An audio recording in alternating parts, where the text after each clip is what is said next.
Kinetic theory of gas. तो जो basically kinetic theory of gas है, तो जैसे हम काइनेटिक एनर्जी को यदि डिफाइन करते हैं तो क्या होती है, energy possessed by virtue of its motion, the energy possessed by virtue of its motion. बेटे इधर बैठ जाओ, इधर बैठ जाओ, मेरी निगाह के सामने रहोगे, तुम सही हो? हाँ, तो काइनेटिक एनर्जी क्या होती है हमारी, the energy possessed by the particles और molecule because of its motion, that is kinetic energy. Same way kinetic theory of gas और काइनेटिक थ्योरी ऑफ लिक्विड, ये दोनों सेम थिंग है, क्योंकि हम फिजिक्स में गैसियस मॉलिक्यूल्स को भी लिक्विड मान के चलते हैं। क्या मान के चलते हैं? लिक्विड, है ना। लेकिन अभी हम दोनों को डिफ्रेंशिएट कर रहे हैं कि लिक्विड अलग है और गैस अलग है, ठीक है। अब मीन्स जो हमारे पास है काइनेटिक थ्योरी ऑफ गैस, तो थ्योरी ऑफ गैस लिखा यानी कि motion of the gaseous particle randomly in different direction, motion of the gaseous particle randomly in different direction और with by the different level of या by the different conditions. Conditions क्या है, कभी volume constant कह देगा, कभी temperature constant कह देगा, कभी कुछ कांस्टेंट कह देगा। तो एक तो हमारे पास में इसको हमने थ्योरी को दो पार्ट में डिवाइड कर रहे हैं, means the study to be carried out, the study to be carried out, कौन सी, काइनेटिक थ्योरी ऑफ गैस। हम इसको दो पार्ट में डिवाइड करके पढ़ाएंगे। तो पार्ट वन में तो आप बेसिक्स लॉ पढ़ेंगे, पार्ट फर्स्ट यहां पर तो आप पढ़ेंगे basics law, basic laws. Basic laws क्या है हमारे, Boyle's law, Charles law, Graham's law, Gay Lussac law वगैरह वगैरह, है ना। तो बेसिक्स लॉ को हम बाद में डिस्कस करेंगे क्योंकि ये आपका पढ़ा हुआ चैप्टर है। दूसरा हमारे पास क्या है, दूसरा है हमारे पास fundamental calculations, fundamental calculations.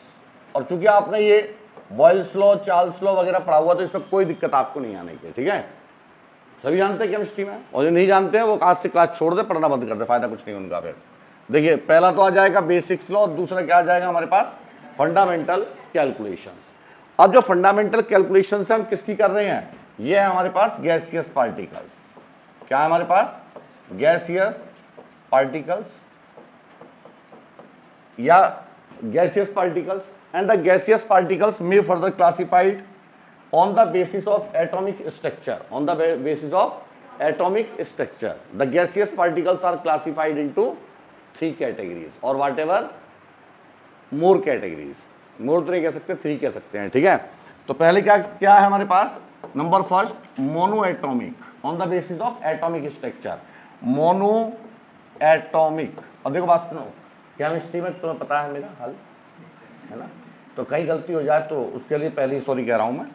Mono atomic, mono atomic. Number second है diatomic, number second diatomic, जो पढ़ाऊंगा उसमें गलती नहीं होगी, ठीक है। नंबर थर्ड पॉली एटॉमिक, या हम कह सकते हैं ट्राई एटॉमिक। चलो पहले कह दो, number third try atomic, try atomic, and number fourth that is poly atomic. आज का लेक्चर केवल आपको याद रखना है, ठीक है, केवल आपको सारी चीजें क्या करनी है बेटे, याद रखनी है। और बाकी यदि ये सारी चीजें आपको याद होंगी तो आप यकीन मान के चलिए आपकी थर्मोडायनामिक्स आपके बिल्कुल हाथ में होगी, कोई दिक्कत नहीं आएगी, ठीक। तो mono atomic, di atomic, try atomic and poly atomic.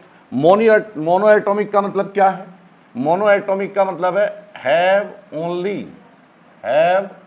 Only one atom, one atom. यदि हमारे पास वन एटम है तो this is free to move in all directions, this is free to move in all directions, है ना। अब when a particle moves in such a way it covers only one direction. अब समझना ध्यान से, when a particle moves in such a way it covers only one direction, one direction. तो इसका मतलब क्या होगा, 1D मोशन। कैसा हमारा 1D मोशन। अब समझो जरा ध्यान से, यदि मेरे पास मोशन जो है हम किस, ध्यान से रख दो, पता चला ये गिर गई।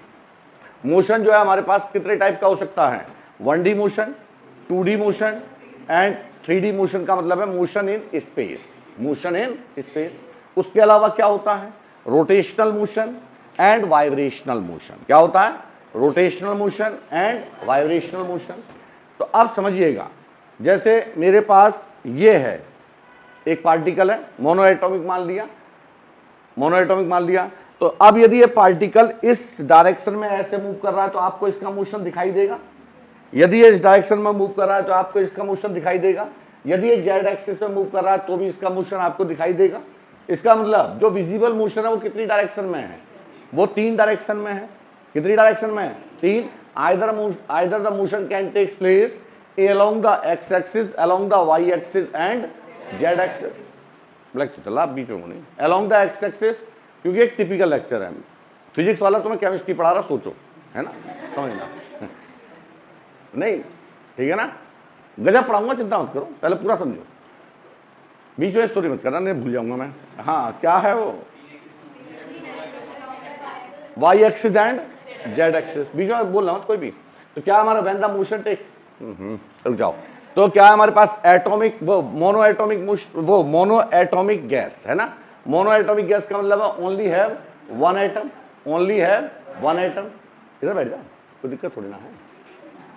वो बेचारी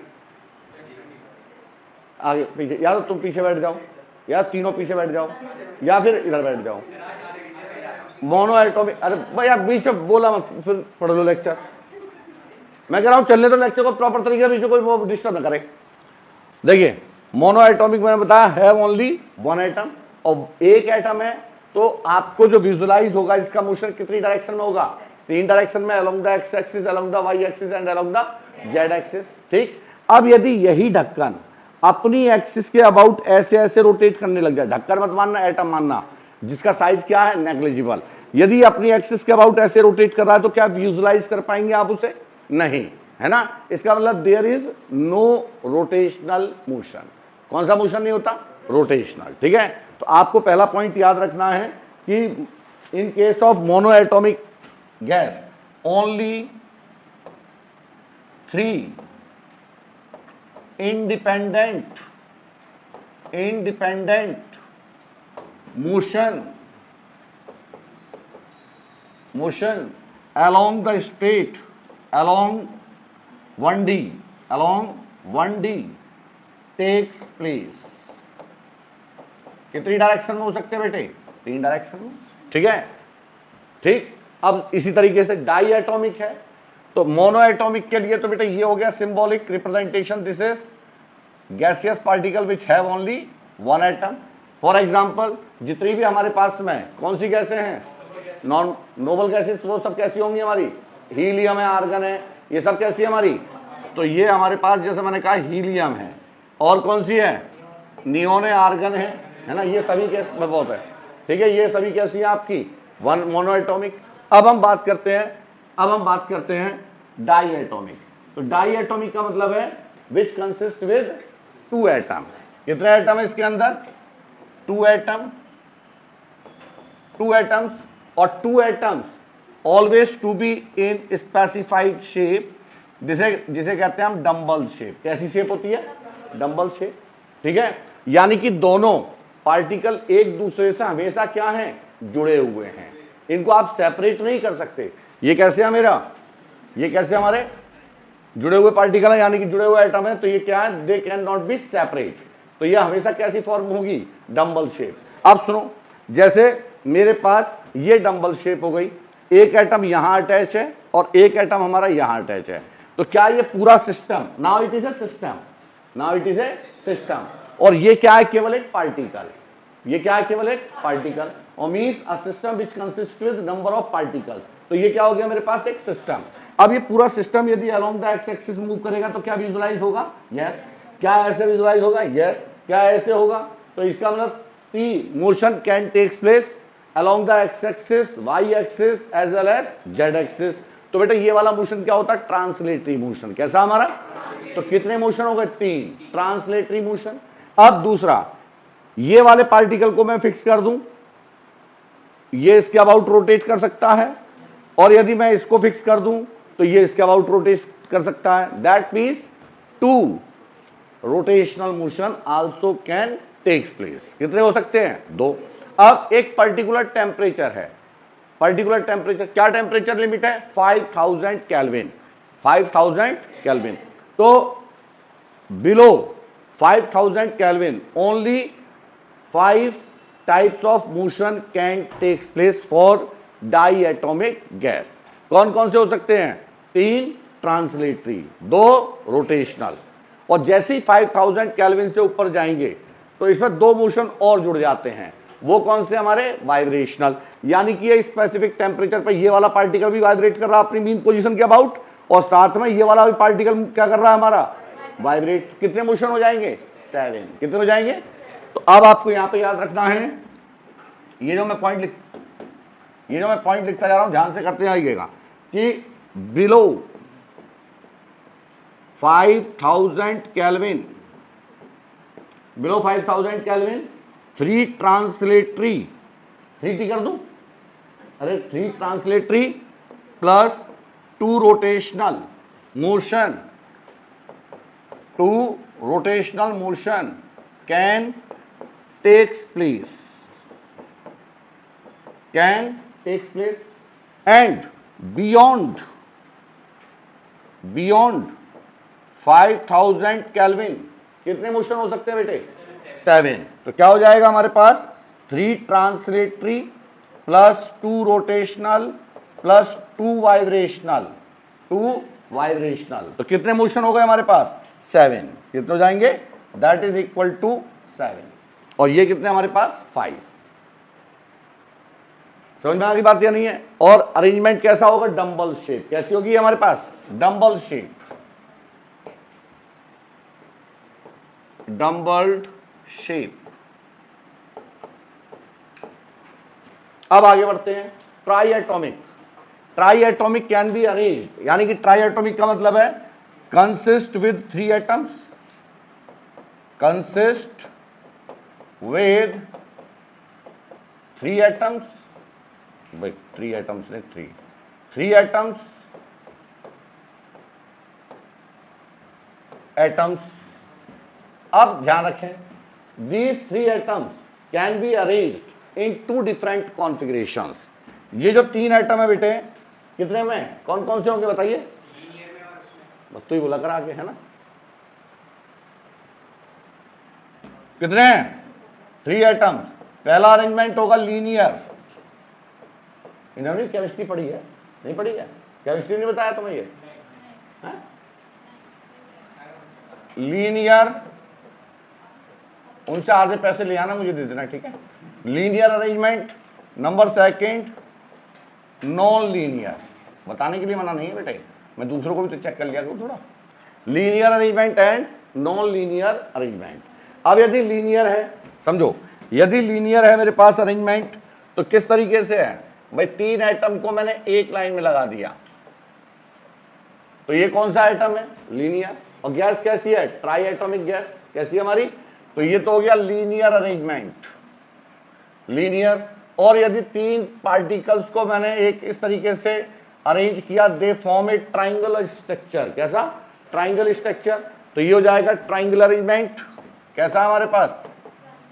ट्राइंगुलर अरेंजमेंट, अरेंजमेंट, ठीक है?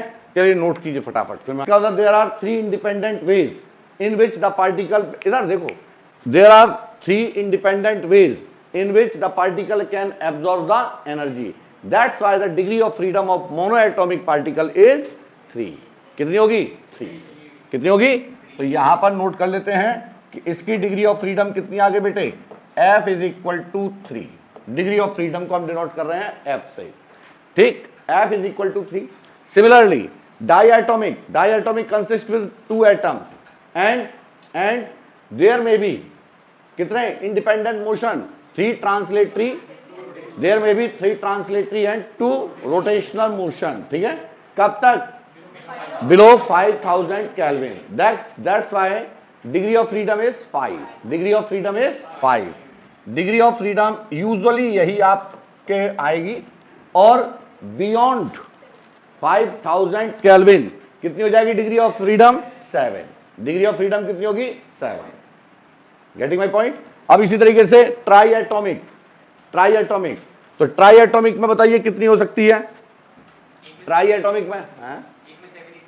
हाँ, कैसे कैसे? बहुत आगे आए हो। अब सुनो, ट्राई एटॉमिक में 3 तो क्या होंगे हमारे पास? 3 तो क्या होंगे हमारे पास? 3 तो होंगे ट्रांसलेटरी मोशन। 2 क्या होंगे हमारे पास? 2 होंगे रोटेशनल मोशन। ठीक, कितनी हो सकती है? 7 या 6? कितनी हो सकती है? तो 2 क्या होंगे? वाइब्रेटरी। गलत है? सही है? गलत है। क्या होंगे? 3 रोटेशनल, क्योंकि तीनों पार्टिकल एक दूसरे के अबाउट रोटेट कर सकते हैं। भाई ये इंडिपेंडेंट पार्टिकल है, तो कितने हो सकते हैं? 3 रोटेशनल और 3 ट्रांसलेशनल। 7 कब होगा? एक वाइब्रेटरी होगा। कैसे लेंगे उसे? वो एक स्पेशल केस है। वो क्या है? जब हम सेंट्रॉइड के अबाउट लेते हैं। किसके अबाउट लेते हैं? सेंट्रॉइड के। तो अब मैं सिखाने जा रहा हूं आपको, किसी का भी निकालना है। तो ये आ गया हमारे पास में। एक तो ये जनरल है कि आप इसमें पहले कैलकुलेट करें कितने नंबर ऑफ पार्टिकल्स हैं, कितने याद रखेंगे। अब याद करने का तरीका देखिए। हमने कहा आपसे ट्रांसलेटरी मोशन, 2 क्या होंगे हमारे पास? 2 होंगे रोटेशनल मोशन। ठीक, कितनी हो सकती है? 7 या 6? कितनी हो सकती है? तो 2 क्या होंगे? वाइब्रेटरी। गलत है? सही है? गलत है। क्या होंगे? 3 रोटेशनल, क्योंकि तीनों पार्टिकल एक दूसरे के अबाउट रोटेट कर सकते हैं। भाई ये इंडिपेंडेंट पार्टिकल है, तो कितने हो सकते हैं? 3 रोटेशनल और 3 ट्रांसलेशनल। 7 कब होगा? एक वाइब्रेटरी होगा। कैसे लेंगे उसे? वो एक स्पेशल केस है। वो क्या है? जब हम सेंट्रॉइड के अबाउट लेते हैं। किसके अबाउट लेते हैं? सेंट्रॉइड के। तो अब मैं सिखाने जा रहा हूं आपको, किसी का भी निकालना है। तो ये आ गया हमारे पास में। एक तो ये जनरल है कि आप इसमें पहले कैलकुलेट करें कितने नंबर ऑफ पार्टिकल्स हैं, कितने याद रखेंगे। अब याद करने का तरीका देखिए। हमने कहा आपसे कि डिग्री ऑफ फ्रीडम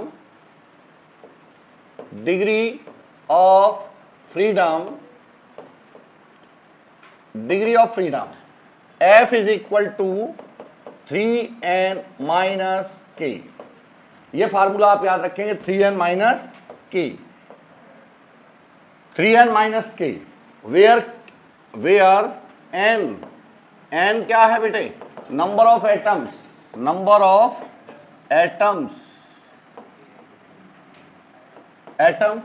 और k क्या था? हाँ बोलो।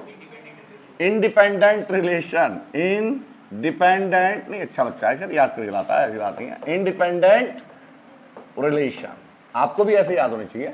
इंडिपेंडेंट रिलेशन, ठीक है। अब बताइए, यदि हम जैसे हमने कहा फॉर मोनोएटॉमिक, पहला एग्जांपल फॉर मोनोएटॉमिक, तो बेटे जो दुनिया में अकेला आया उसका किसी से कोई रिलेशन हो ही नहीं सकता। जो सिंगल एटम यानी जो सिंगल है उसका किसी से कोई रिलेशन होने के लिए कितने की जरूरत है? कम से कम 2 की। तो इसका मतलब यहां पर k की वैल्यू कितनी हो जाएगी? 0, इंडिपेंडेंट रिलेशन। और n की वैल्यू कितनी होगी? 1, n की वैल्यू 1। तो डिग्री ऑफ फ्रीडम कितनी हो गई बच्चों? 3 into 1 minus 0, that is equal to 3। अब सेकेंड हमने कहा डाई एटॉमिक, कितने हैं? Di atomic. तो डाई एटॉमिक का मतलब है ये। तो कितने बीच में रिलेशन है? 1। कितना रिलेशन है? जितनी आपको ये बॉन्ड दिखाई दे रहे हैं वही क्या है इसके बीच का रिलेशन, ठीक है। तो अब यहां पर k की वैल्यू कितनी हो गई बेटे? 1। नंबर ऑफ एटम्स कितने हो गए? 2। तो डिग्री ऑफ फ्रीडम कितनी हो गई? 3 into 2 minus 1, that is equal to 5। That is equal to 5।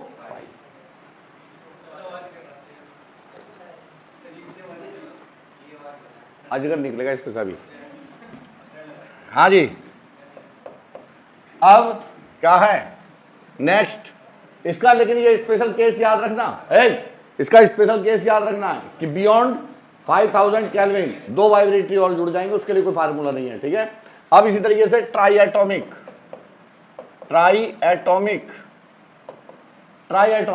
तो ट्राई एटॉमिक में पहला अरेंजमेंट क्या है? लीनियर। तो बेटे नंबर ऑफ एटम्स कितने हैं? 3। इंडिपेंडेंट रिलेशन 2, तो क्या आ गया 3 into 3 minus 2 that is equal to 7, that is equal to 7।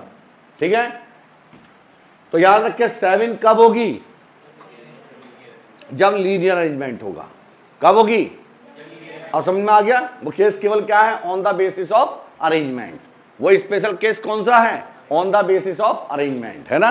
और दूसरा क्या है हमारे पास, ये ट्राइंगुलर, यदि ट्राइंगुलर अरेंजमेंट है। अब बताओ इंडिपेंडेंट रिलेशन कितने हो गए बेटे, k की वैल्यू हो गई 3, k की वैल्यू 3 और number of atoms is equal to 3, तो F is equal to 3 into 3 minus 3 is equal to 6। ये पॉली एटॉमिक गैस है, मैंने मान लिया सपोज इस टाइप से। बताओ डिग्री ऑफ फ्रीडम। तो ये जितने बॉन्ड दिखाई दे रहे हैं इनको काउंट कीजिए, कितने हैं, कितने हैं, 1 2 3 4 5। तो k की वैल्यू कितनी हो गई 5 और नंबर ऑफ एटम्स कितने हैं 4, नंबर ऑफ एटम्स कितने हैं 4। तो डिग्री ऑफ फ्रीडम कितनी होगी 12 माइनस 5 इज इक्वल टू 7। समझ में आ गई बात क्या नहीं है। तो किसी भी इरेगुलर शेप को भी, किसी भी इरेगुलर शेप के लिए भी आप क्या कैलकुलेट कर सकते हैं, डिग्री ऑफ फ्रीडम, किसके हेल्प से, जो हमने आपको फार्मूला दिया है। ठीक है, अब आगे बढ़ते हैं, लिखिएगा next one point, key point लिखिएगा इसमें, की पॉइंट, की पॉइंट्स देखें। A monoatomic gas molecule, a monoatomic gas molecule has only 3 translational kinetic energy, has only 3 translational kinetic energy। तो क्या होगी बेटे, हमने कहा small, very small energy possessed, है ना। तो ET total energy, total kinetic energy is equal to half, half कितनी डायरेक्शन में मोशन हो सकता है, 3 में। तो half m v x square plus half m v y square plus half m v z square, 3 translational kinetic energy. ठीक है, note करते जाइएगा। सेकंड पॉइंट लिखें,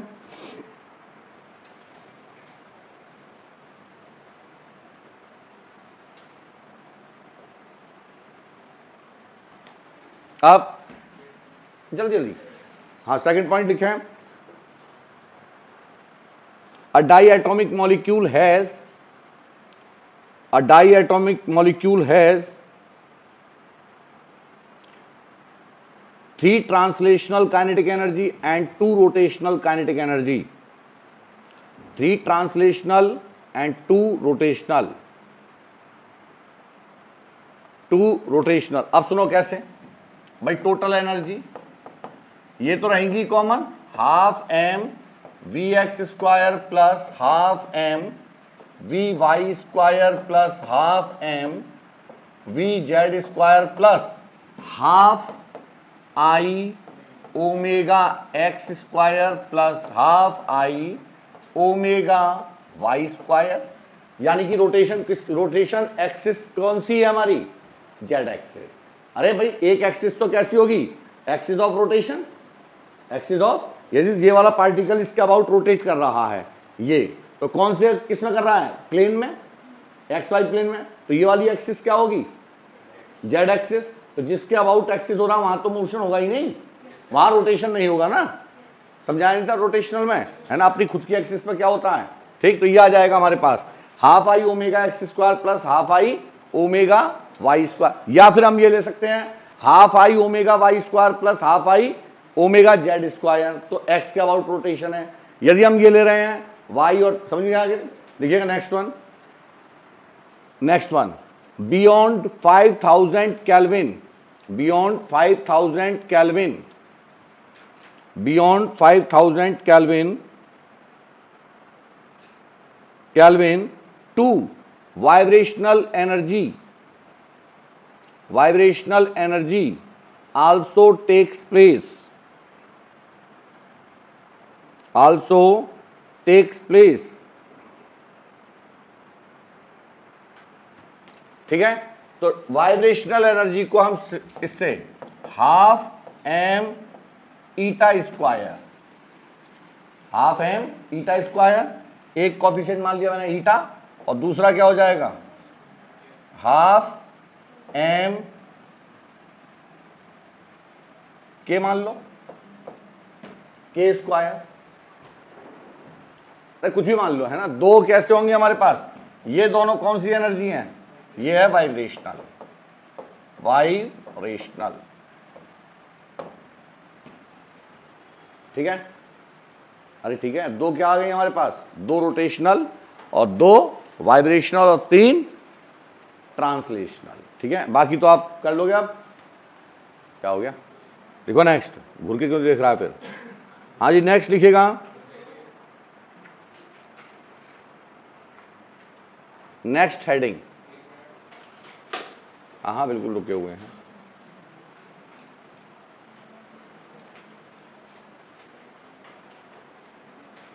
law of equipartition of energy, law of equipartition of energy, कोई बता सकता है law of equipartition of energy क्या होती है? चलो छोड़ो, लिखिए, बस बस ठीक है, लिखिएगा, लिखिएगा according to this law, according to this law any dynamical system, according to this law any dynamical system in thermal equilibrium, thermal equilibrium का मतलब है temperature remains same, है ना। thermal equilibrium the energy is equally distributed, energy is equally distributed among its various degree of freedom, among its various degree of freedom, and the energy associated with each degree of freedom per molecule, each degree of freedom per molecule is 1/2, बेटा थोड़ा तेज बोलो, पर molecule is 1/2 kBt, 1/2 kB क्या है, Boltzmann constant. तो ये ध्यान रखना है आपको, ये क्या है हमारा लॉ ऑफ इक्विपार्टीशन एनर्जी, ठीक है। अब ध्यान रखिएगा, इस लॉ पर लिख लीजिएगा एजर्सन रीजन, इसका क्वेश्चन आता है एजर्सन रीजन से, इस वाले लॉ के ऊपर लिख लीजिएगा एजर्सन रीजन, यानी कि यहां से क्वेश्चन पूछा जा सकता है आपका एजर्सन और रीजन में, है ना। तो ये आपको लॉ याद रखना है कि ईच डिग्री ऑफ फ्रीडम की एनर्जी क्या होगी हमारी 1/2 kBt। तो यदि हमने मान लिया लेट वी हैव, लेट, अरे बेटा इधर, let we have a gaseous molecule, gaseous molecule, यार gaseous molecule of f degree of freedom, कितनी डिग्री ऑफ फ्रीडम है, अननोन है f degree of freedom,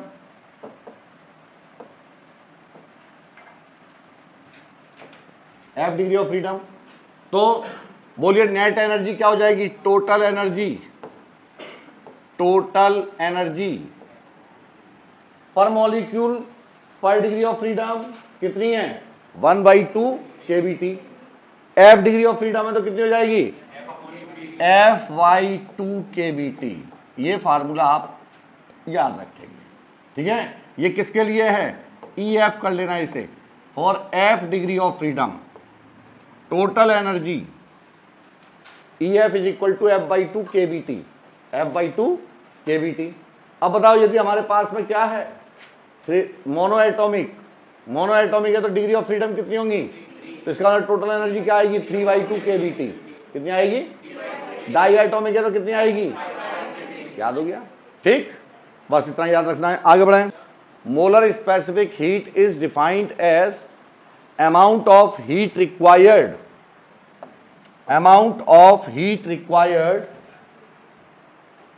of 1 mole of gas, amount of heat required of a 1 mole of gas to increase the temperature by 1 degree Celsius, bracket में कीजिएगा 14.5 degree Celsius to 15.5 degree Celsius at constant volume or constant pressure,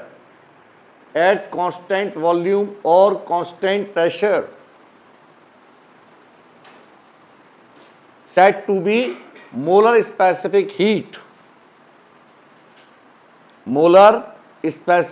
short में चल जाएगा ना, molar specific heat, bracket में कर लेना Cp and Cv, Cv denoted किससे करते, कैपिटल C से, किससे डिनोट करेंगे बेटे, कैपिटल C, और ग्राम स्पेसिफिक हीट को डिनोट करते हैं स्मॉल c से, तो कैपिटल C, Cv इसका मतलब है molar specific heat at constant volume, और Cp molar specific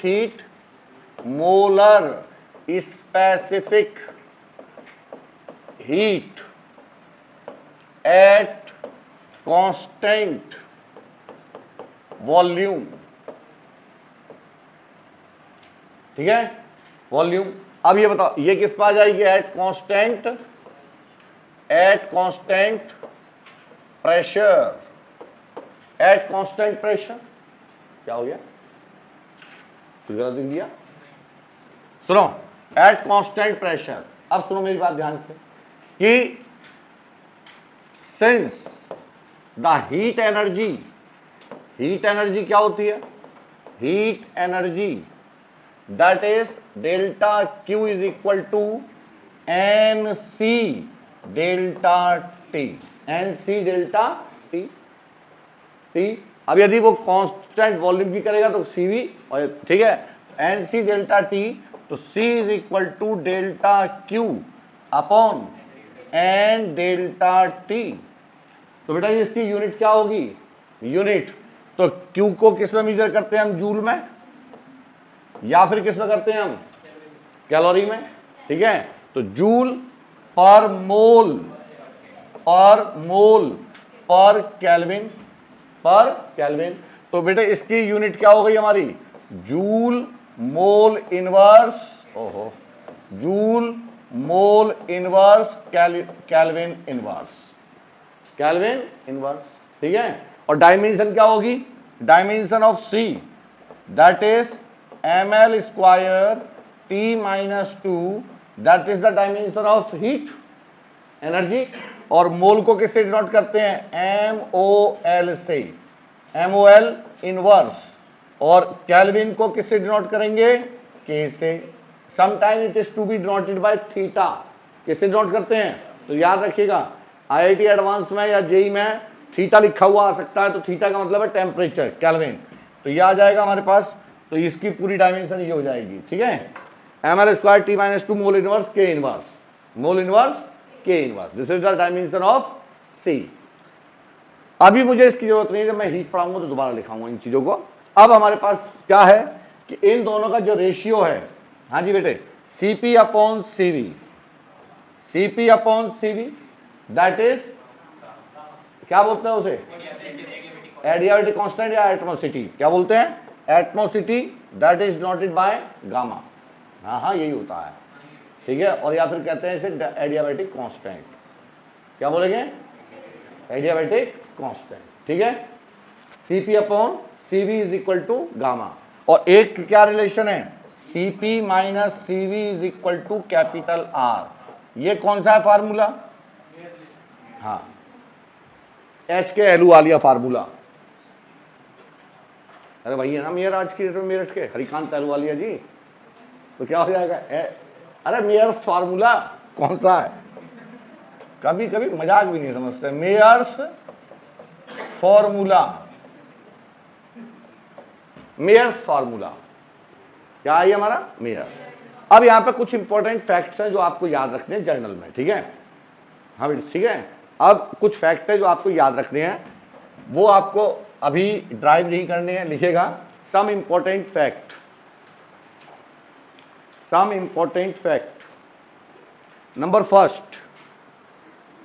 first, energy associated with one mole of gas, energy associated with 1 mole of gas, gas bracket में कर लीजिएगा poly atomic molecules, poly atomic molecules having f degree of freedom, having f degree of freedom. Poly atomic को लेके चल रहा हूं मैं, poly atomic molecules have f degree of freedom. कैसी कोई गैस है और नंबर ऑफ मोल्स कितने हैं 1, कितने मोल है 1, तो क्या आएगा फार्मूला, टोटल एनर्जी अभी बताई थी हमने, U is equal to F by two KBT। तो पहले लिखिएगा F बाई टू KBT, क्या था हमारा F by to UT, UT कर लो।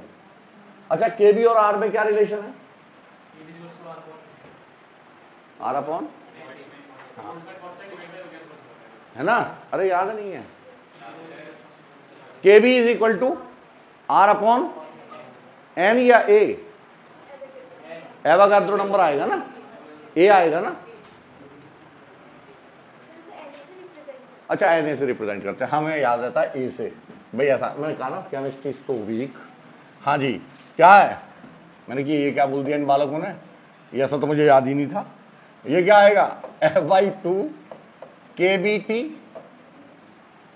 F बाई टू KBT, और KB is equal to R upon Na, ठीक है। तो यानी कि हम ले रहे हैं कितने 1 मोल, 1 मोल, और 1 मोल में कितने नंबर ऑफ एटम्स होंगे, वो कितने, वही तो एवोगाड्रो नंबर है। तो इसका मतलब फॉर 1 मोल के लिए K की वैल्यू किसके बराबर आ जाएगी, R के नहीं हो जाएगी, अरे R की तो बराबर हो जाएगी फॉर 1 मोल, ए भगवान, KB is equal to R for 1 mole of gas, 1 mole of gas, KB की वैल्यू किसके बराबर हो जाएगी R के। तो हम इसे क्या लिख सकते हैं, U total is equal to F by two RT, F by two RT, ठीक।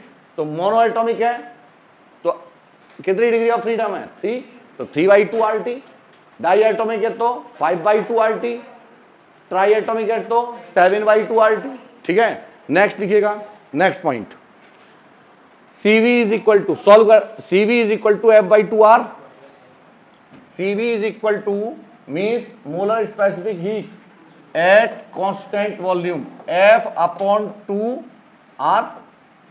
अरे CV क्या होता है ये बताओ, नहीं C बराबर क्या होता है, ये होता है ना, कहाँ गया ये रहा, और C की वैल्यू क्या होती है ना, तो CV क्या हो जाएगा, अरे रेट ऑफ चेंज मतलब विद रेस्पेक्ट टू टेम्परेचर क्या होता है du अपॉन dt, तो cu is equal to dy upon dt, और ये हो जाएगा F by two RT, F by two RT, F by two क्या है हमारा कॉमन, तो dy अपॉन dt t, इसकी वैल्यू कितनी हो जाएगी 1, और R भी कॉमन आ गया, तो क्या आ जाएगा बेटे F बाई टू RT, वो F by two R,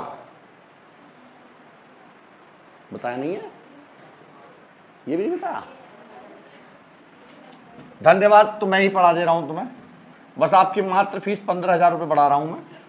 CV is equal to du upon dt, du upon, अरे delta change in energy upon delta, अरे delta change in energy upon change in time, वो temperature.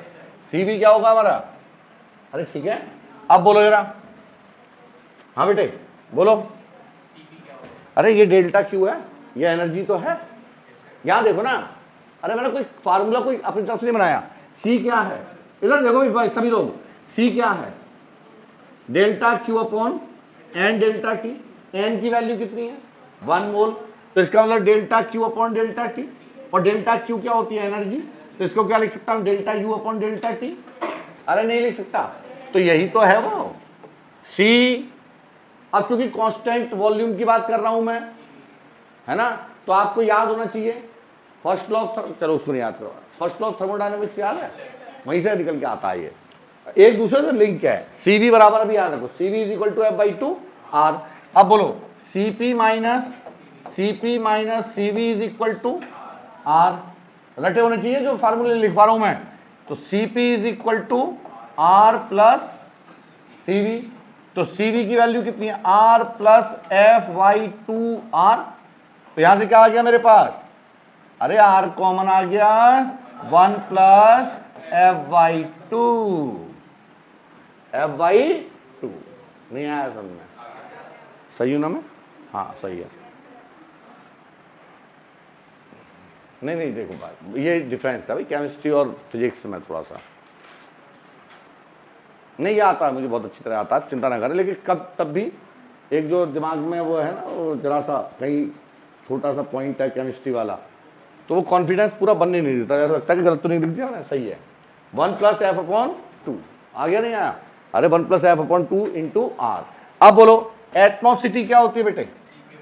तो CP upon CV, gamma is equal to CP upon CV। This is adiabatic constant. CP की value कितनी आई थी? शाबाश। अरे 1 plus F/2 into R और डिवाइडेड बाय F/2R। तो R से R कैंसिल। अब इसमें क्या कॉमन ले लूं? इसमें कॉमन ले रहा हूं मैं, क्या? Gamma is equal to 2 plus F/2 लिख सकता हूं इसे मैं। अरे इसका एलसीएम लेके 2 प्लस F/2 और डिवाइडेड बाय F/2। 2 से 2 मर गया। तो गामा की वैल्यू कितनी आ गई? 1 plus 2 upon F। Are you getting my point? और ये तोते की तरह याद कर लो, गामा इज इक्वल टू क्या है? 1 प्लस 2 अपॉन F। ठीक। और इस पर कम से कम 10 क्वेश्चन पूछे गए हैं नीट में, 10 और 10 क्वेश्चन जेईई मेंस में पूछे गए हैं। सीधा फार्मूला भी पूछा गया है। ये जितना मैंने लिखा है सबके फार्मूले पूछे जा चुके हैं नीट में। ठीक। तो gamma is equal to 1 plus 2 upon F। 2 upon, तो ये क्या है? Relation between gamma and F।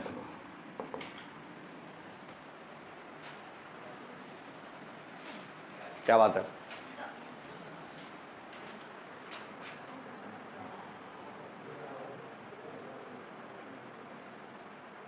पहले बताओ, समझ में आ गई बात? समझ में आ गई? अच्छा चलो एक मेमोरी टेबल बना देते हैं, आप लोग याद कर लीजिएगा। कर पाओ तो ठीक, नहीं तो कोई बात ही नहीं है। हाँ जी, ये आ गया। क्या क्या पैरामीटर्स थे बेटे मेरे पास? बोलो जल्दी से। एक टेबल बना दे रहा हूं मैं। कौन कौन सी गैस है? Mono, diatomic and triatomic. Try atomic, ठीक है। और यहां मैं बता दे रहा हूं क्या क्या निकालना है हमें। सबसे पहले U, टोटल एनर्जी, हाँ शाबाश। और फिर CV, फिर CP, फिर गामा, अच्छा यहां, ओहो, ये बताओ इसका फार्मूला, चलो मैं उल्टा लिख दे रहा हूं, कोई बात नहीं, समझ में तो आ ही गया तुम्हें। ये तो हो जाएगा 1 प्लस 2 अपॉन F। 1 प्लस, ये क्या हो जाएगा बेटे बोलो? F/2 RT। ये क्या हो जाएगा? F/2 R। ये क्या हो जाएगा? CV कहां गया? 1 plus F/2, 1 plus F/2 into R। याद हो गया? अब मोनो एटॉमिक है तो मोनो एटॉमिक के लिए F की वैल्यू कितनी है? तो मैंने यहां लिखा F is equal to 3, F is equal to 5, F is equal to 7, F is equal to 7। कौन सा अरेंजमेंट है 7 में? देख लो, दोबारा चेक कर लो। हाँ लीनियर, ठीक है लीनियर। तो F इज इक्वल टू 6, 7। हाँ जी बोलो कितनी आएगी? वो दिया जाएगा तो 6 ले लेंगे, जब वो नॉन लीनियर कहेगा तो 6 ले लेंगे, जब लीनियर कहेगा तो 7। दो केस है ना इसके। 3/2 RT, 3/2 RT, 5/2 RT और ये 7/2 RT, 7/2 RT। Cp is equal to F/2R, 3/2R हो गया, 5/2R हो गया, 7/2R हो गया। ये कितना आया 1 प्लस F/2, तो 3 1 3 2 5, 5/2R, 5/2R Cp की वैल्यू, इसकी 7/2R, इसकी 9/2R। गलत करवा दे बता रहा हूं। ये गामा की वैल्यू बताओ, Cp upon Cv, Cp upon Cv। अरे गामा इज इक्वल टू क्या है हमारे पास, Cp upon Cv, Cp upon Cv। तो क्या आएगा, Cp की 5/3, गामा की वैल्यू कितनी आ जाएगी 5/3, सही है, ये कितनी होती है 7/5, 7/5, ओहो, और ये 9/7। तो कहां रटने की जरूरत है, इसे कोई जरूरत है, खाली पहला वाली लाइन याद कर लो। हाँ, ये वाला जो पहला वाला कॉलम है ये आपको तोते की तरह याद होना चाहिए, ये तो इसका मतलब पूरी टेबल और पूरा सब कुछ कराने की जरूरत ही नहीं है। समझ में आ गई बात या नहीं है। 1 mole of monoatomic gas, 1 mole of monoatomic gas is mixed with 3 mole of diatomic gas. Diatomic gas, what is the molecular specific heat? What is the molecular specific heat of the mixture? What is the molecular specific heat of the mixture at constant volume? At constant volume when R is equal to 8.3, R is equal to gas constant is equal to 8.3। अब बेटा केवल एक formula लिख लो, लिखिएगा mixture के लिए। तो पहला फार्मूला लिख लो, molar specific heat at constant, molar specific heat at constant volume for gaseous mixture. Molar specific heat, molar specific heat 3 4, चलो एक ही बहुत है ना।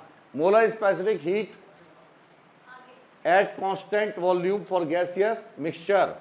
तो Cv ऑफ मिक्सचर इसी से निकलाएंगे सारे, एक को याद कर लेना, Cv of mixture is equal to N1 Cv1 plus N2 Cv2 upon N1 plus N2। बस ये फार्मूला यदि याद है तो आप चाहे आईटी एडवांस का क्वेश्चन निकालिए मिक्सचर का, चाहे आप जेई का, पहला ही क्वेश्चन है ये, AIEEE का क्वेश्चन है। तो क्या क्या दिया बेटा इन्होंने, कहां गया क्वेश्चन, अबे क्वेश्चन ये रहा 1 mole of mono atomic.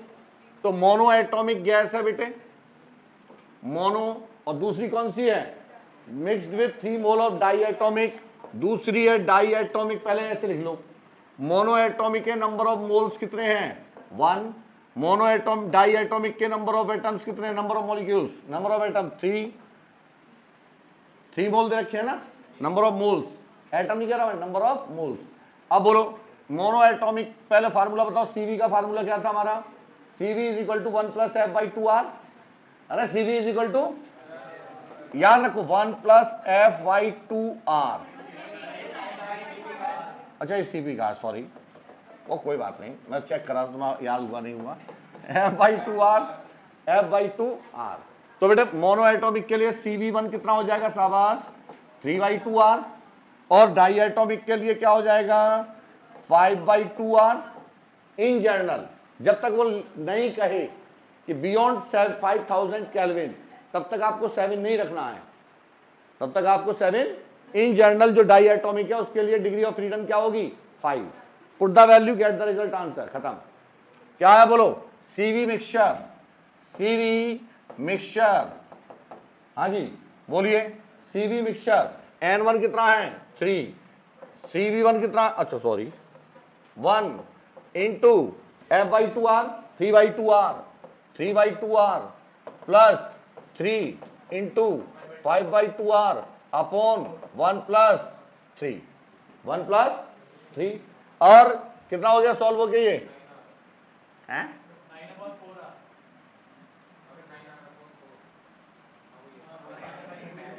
9r upon 4 9r upon 4 9 upon 4 into 8 4 दूनी 8 कितना हो गया खत्म। This is the value. हाँ 18 कर लेना 18.7 आ गई। कितनी आ गई 18 नहीं आया समझ में। अरे कुछ है इसमें। अब यदि वो कहता at constant pressure at constant तो क्या हो जाता। तो पहले हम NCP1 लिखेंगे यहां पर CV1 upon N1 Bose CP1 plus N2 CP2 upon N1 plus और CP का फार्मूला लगा दोगे है ना। CP का फार्मूला लगा दोगे डायरेक्ट आ जाएगा गिवन। अब देखो कैसे क्वेश्चन सॉल्व होगा सुन के। गिवन बोलो N1 कितना है। अरे कितने मोल है मोनो एटॉमिक के 1 मोल 1 और गामा 1 कितना है और N2 कितना है 1 और गामा 2 कितना है 7/5। क्या निकालना है क्या निकालना है गामा मिक्सचर। तो गामा मिक्सचर निकालने के लिए पहले क्या करना पड़ेगा हमें सुनो इधर। हाँ जी पहले हम निकालेंगे CV मिक्सचर। क्या निकालेंगे CV मिक्सचर। तो CV मिक्सचर क्या होगा बेटे CV mixture is equal to N1 CV1 plus N2 CV2 upon N1 plus N2। CV1 कितना होगा R अपॉन गामा माइनस 1। तो CV1 की वैल्यू क्या हो गई R अपॉन गामा की वैल्यू कितनी है। अरे बोलो गामा 1 माइनस 1 R तो गैस कांस्टेंट है 5/3 माइनस 1 यानी कि 3R अपॉन 2 आ गया। अब ऐसे CV2 बोलो R अपॉन गामा 2 माइनस 1 नहीं आ रहा ना। तो ये आ जाएगा तो R अपॉन 7/5 माइनस 1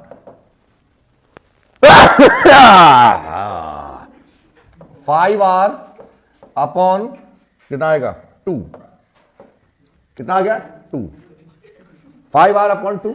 अब यहां से CV1 मेरे पास है CV2 मेरे पास है और फार्मूला भी मेरे पास पता है।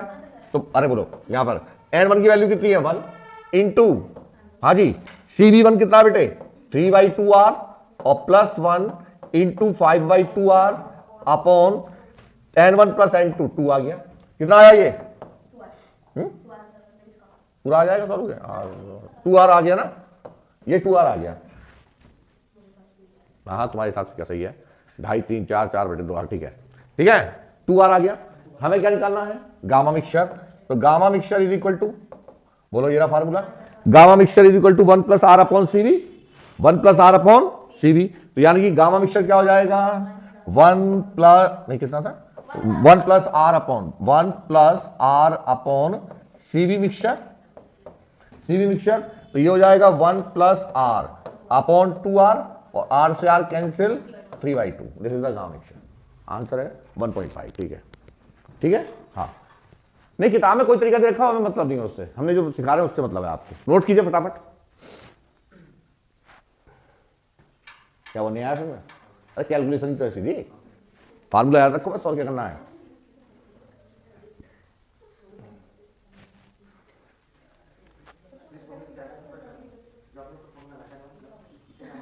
इसे CV मिक्सचर निकल आया। हमें निकालना क्या है और गामा मिक्सचर का फार्मूला क्या है 1 plus R upon CV mixture है ना। तो पहले क्या निकालना पड़ेगा तो CV मिक्सचर आ गया 2R वैल्यू पुट कर दिया आंसर आ गया।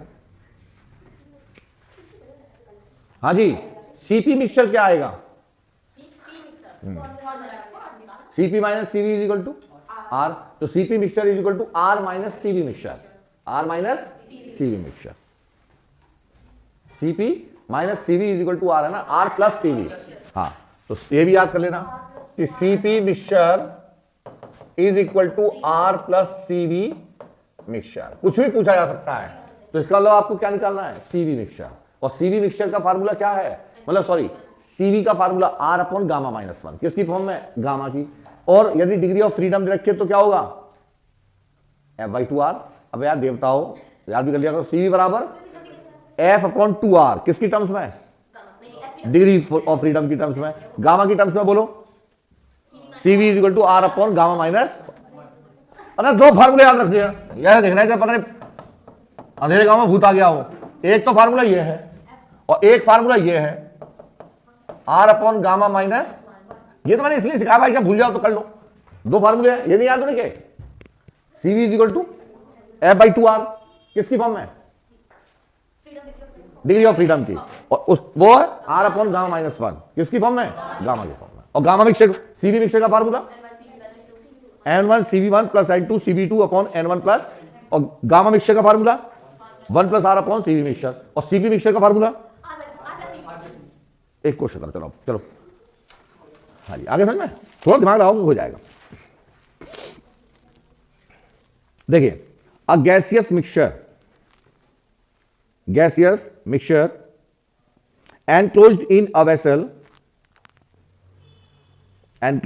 in a vessel contains 1 gram mixture, 1 gram mole, contains 1 gram mole, ग्राम मोल का मतलब मोल ही है, हाँ, 1 gram mole of a gas of gamma is equal to 5/3, यानी मोनोएटॉमिक है ना, and another gas with gamma is equal to 5/3, 7/5 at temperature T, capital T, full stop. The gases A and B do not react with each other. The gases non reactive gases हैं जिनको mix किया गया है। The gases A and B do not react with each other, assume to be ideal, मानी कि noble gas है ना, ideal gas, full stop. Find the number of gram moles of B if gamma for the gaseous mixture is 19/13, 19/13। तो करोगे कि मैं कराऊं? हाँ करो, पहले लिखो क्या क्या दिया है,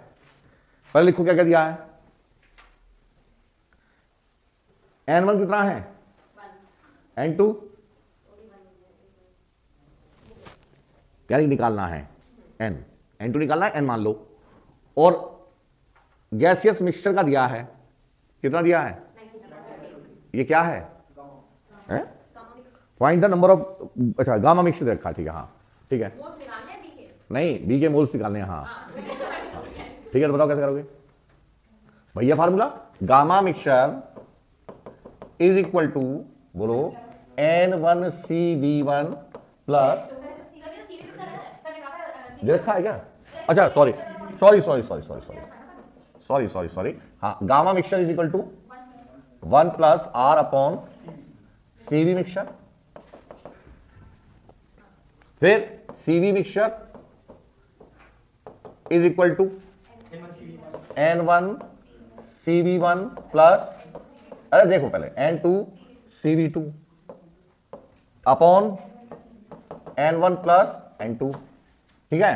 अब बोलो इसे क्या लिख रहे हैं हम, N1 R अपॉन, बोलो, गामा 1 माइनस 1 R अपॉन, मैं डायरेक्ट लगाऊं, और प्लस, मैं तो इंटेलिजेंट हूं ना, N2 R upon gamma 2 minus 1 upon N1 plus N2, ठीक है। ये हमने निकाला CV मिक्सचर का, CV मिक्सचर, और CV मिक्सचर क्या है, हाँ जी, CV मिक्सचर क्या है, यहां से बताओ, अरे तुम्हारा बताओ, gamma minus 1 is equal to R upon CV mixture, तो ये CV मिक्सचर क्या लिखेंगे हम, बोलो, हाँ जी क्या लिख दें यहां पर, अरे R upon gamma minus 1, gamma mixture minus 1, क्या लिख दें, CV mixture is equal to R upon gamma mixture minus 1, नहीं आएगा समझ, क्या कंफ्यूजन हो गया, अरे देखो सुनो, क्या दिया है, नंबर ऑफ मोल्स रखे हैं, गामा मिक्सचर दे रखा है, हम डायरेक्ट फार्मूला बना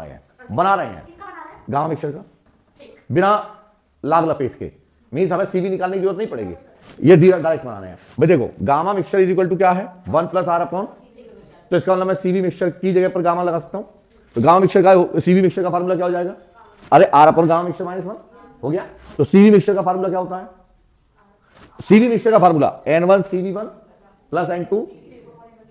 अब सीवी मिक्सचर की जगह पर मैंने गामा की फॉर्म रख दी, CV1 की जगह पर मैंने गामा लिख दिया, CV2 की जगह पर मैंने गामा लिख दिया, बन गया नया फार्मूला, है ना। अब सुनो, यहां से R कॉमन आ गया, अरे R कॉमन आया, क्या बनेगा, बना रहा हूं मैं, ठीक है। तो बोलो 1 upon gamma mixture minus 1 is equal to, R से R कैंसिल, तो क्या बचेगा N1 अपॉन, हाँ, प्लस N2 अपॉन, देखो बेटा बात ध्यान रखें, पेपर में जाके पेपर सबको आता है, कौन पहले करेगा डिपेंड ये करेगा, ठीक। तो ये बन गया मेरे पास नया फार्मूला, कोई दिक्कत है, ठीक। अब बोलो हमसे क्या पूछा है इन्होंने, क्या दिया है, N2 पूछा है, बोलो 1 अपॉन गामा मिक्सचर की वैल्यू कितनी है 19 upon 13 minus 1 is equal to N1 1 upon gamma 1 कितना है 5 upon 3 minus 1 plus N2 N हो गया, N2 N हो गया upon 7 upon 5 minus 1 upon 1 plus N। क्या आप N नहीं निकल पाएगा तुमसे, आ गया, N की वैल्यू 2 आ गई, नहीं तुम्हारा आंसर सही होगा, शाबाश सही है। और यदि ये कैलकुलेशन नहीं कर पाओ तो उसका भी एक आसान तरीका है, कहीं चुल्लू भर पानी देखो, बाकी तुम्हारी मर्जी, मरो या तैरो, मरो या तैरो, जो हो सके। भाई 12वीं क्लास में आ गए तुम और ये कैलकुलेशन सॉल्व नहीं कर पा रहे, तो फिर तो चुल्लू भर पानी देखना पड़ेगा ही, डूबने के लिए, पीने के लिए, नहीं तो तैरने के लिए। तो बेटा ये था IIT एडवांस का क्वेश्चन। एक तो बताओ तुम्हें क्या नाम है, कितने बेहतरीन तरीके से, आसान तरीके से बना के दे रहा हूं फॉर्मेट, तुम खाने लड़ाई कर रहे हो मुझसे, सीख लो। A gaseous mixture consist of 16 gram of helium, consist of 16 gram of helium and 16 gram of oxygen. Helium कैसी गैस है, मोनोएटॉमिक, मोनोएटॉमिक है डाईएटॉमिक है, मैं ये पूछ रहा हूं। हीलियम और ऑक्सीजन, हीलियम कैसी है, मोनोएटॉमिक होती है ना। और अरे हलीना करबकस जिसके आउटर ऑर्बिट में एक ही एटम है, वही तो नहीं है यार, हाँ भाई आ गया ना, हाँ ठीक है। तो हमारे पास एक हीलियम गैस है, और मतलब नोबल गैस हीलियम है, और इसका मास दे रखा है साथ में क्या है, and 16 gram of oxygen. Find the ratio Cp upon Cv, find the ratio Cp upon Cv of the mixture, of mixture. तो बस फार्मूला देख लो, तो क्या पूछा, Cp अपॉन Cv क्या होता है, गामा, तो गामा मिक्सचर पूछ रहा है, गामा मिक्सचर पूछ रहा है। अब इसने, अरे इसने यहां पर हमें ग्राम दे रखा है, तो नंबर ऑफ मोल्स निकालेंगे। तो पहले बताओ मास किसका दिया है, हीलियम का कितना दिया है 16 ग्राम, 16। तो बताओ N1 कितना आएगा, तो हीलियम का एटॉमिक मास नंबर कितना होता है 4, अरे एटॉमिक नंबर होता है 2, मास नंबर कितना 2He4, 2He, अरे हीलियम का ये तो होता है 2He4, तो 4 क्या है हमारा एटॉमिक मास नंबर, तो 16 में एटॉमिक मास नंबर से डिवाइड कर दोगे तो क्या आ जाएगा नंबर ऑफ मोल्स, कितने नंबर ऑफ मोल्स आ गए 4। N2 कितना है 16, और ऑक्सीजन का एटॉमिक मास नंबर क्या होता है 8O32, नहीं 16 ही होता है, हाँ 16 होता है, तो कितना आ गया N2 1, नहीं देखिए बेटा वो O2 है, 32 हो गया ना, डाई एटॉमिक हो गया ना। अरे सुनो भाई यार, ऑक्सीजन का क्या होता है पहले बताओ, सिंबॉलिक रिप्रेजेंटेशन क्या होता है ऑक्सीजन का, मैं नहीं पढ़ा रहा भाई, मैं नहीं पढ़ा रहा। न्यूक्लियाइड क्या होता है 8O16, क्या होता है 8 क्या है उसका, और 16 क्या है, O2 है तो 2 हो गए, यानी टोटल मास नंबर कितना हुआ 32, कितना हुआ, मास कितना दे रखा है, तो मोल कितना हो गया 0.5, आगे नहीं आया, तो ये तो निकालना आता मोल या नहीं, नहीं आता। लिखो पहले लिखो, the number of moles of helium N1 is equal to given mass upon molecular mass, given mass upon molecular mass, given mass कितना बेटे और मॉलिक्यूलर मास कितना है 4, कितना आ गया 4, ठीक है। ये याद रखना number of moles, molecular mass upon वो given mass upon molecular mass, तो टोटल मास हमेशा क्या होता है molecular mass multiplied by number of moles, अरे यही तो होता है, हाँ। तो अब ऐसे लिखो क्या है N2, तो बताओ गिवन मास कितना है 16 और मॉलिक्यूलर में मास कितना हो गया उसका 32, 2 है ना 32, कितना हो गया 0.5, 1/2 हो गया, 1/2 हो गया। अच्छा अब ये बताओ जरा, एक मोनो एटॉमिक गैस और एक, तो मोनो एटॉमिक गैस के लिए अब नहीं दे रखा इसने गामा की वैल्यू क्या है, तो अब हमें याद होना चाहिए कि भाई गामा मोनो एटॉमिक के लिए डिग्री ऑफ फ्रीडम कितनी होती है 3, और गामा इज इक्वल टू क्या होता है 1 + 2/f, 1 + 2 नहीं आया समझ में। देखो भाई क्या है, हमें गामा निकालना है, तो गामा इज इक्वल टू क्या है 1 + 2/f, और फॉर मोनो एटॉमिक के लिए f की वैल्यू क्या है, f इज इक्वल टू 3, तो क्या गामा नहीं निकल आएगा 5/3 आ गया। और ऐसे ही फॉर डाया एटॉमिक के लिए क्या होगा, तो गामा इज इक्वल टू 7/5, नहीं दिया तो अपना निकाल लो। नंबर ऑफ मोल्स कितने रखे हैं, ये तो गामा 1 हो गया, ये गामा 2 हो गया। Number of moles n1 is equal to 4 और n2 is equal to 1/2। Gamma mixture पूछा है, तो गामा मिक्सचर का फार्मूला अभी बताया मैंने,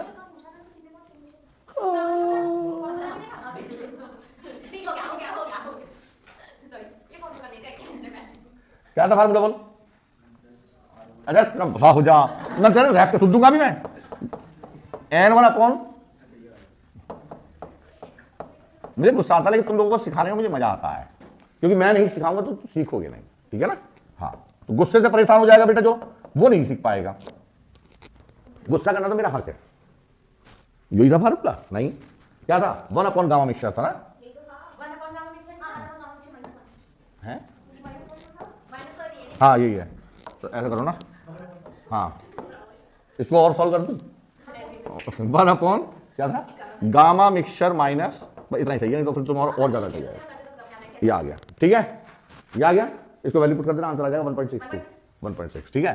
तो गामा मिक्सचर आ गया हमारा 1.6 आंसर। तो पहले आजकल बेटा बात सुनो, ध्यान रखो, सुनो, एक दिन में चाहे एक ही सीखो, आज जाके इसके सारे क्वेश्चन रिवाइज करना और फार्मूले याद कर लेना, ये टॉपिक खत्म हो गया यहीं पर, है ना।